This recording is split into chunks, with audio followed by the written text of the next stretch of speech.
Hi friends. నాకు marriage అయిన కొత్తలో అసలు వంట చేయటం రాదు. ఎందుకంటే నేను హాస్టల్లో ఉన్నాను. తర్వాత వెంటనే మ్యారేజ్ అయితే వడలు చేద్దాం అనుకున్నాను. వడలు చేద్దాం అనుకొని మినపిండిలో అసలు వాటర్ పోయకూడదు కదా, ఆ విషయం నాకు తెలీదు.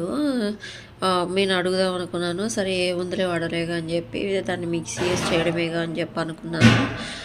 మొత్తం వాటర్ పోసేసి మెత్తగా చేశాను. వడ చేద్దామంటే వడ రావట్లేదు. ఎంతసేపు అయినా సరే పక్కకి వెళ్ళిపోతుంది తప్పితే అసలు వేయడానికి రావట్లేదు. నాకు ఏం చేయాలో అర్థం కాలేదమ్మా. పిండి అంతా వేస్ట్ అయిపోతుంది అనుకున్నాను. ఇంకా తర్వాత పక్కన ఆంటీని అడిగితే దాంట్లో కొంచెం బియ్య పిండి కలిపేసేయండి, కలిపేసి వేయి వస్తాయి అని చెప్పింది. అట్లా సాల్వ్ అయిపోయింది. కొన్ని మనం ఏమనుకుంటాం అంటే మనకి తెలుసులే కదా అని చెప్పి కొన్ని పనులు చేసేసి వస్తూ ఉంటాము.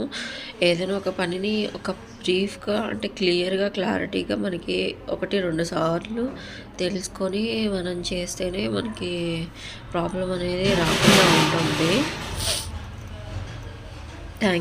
Thanks for watching.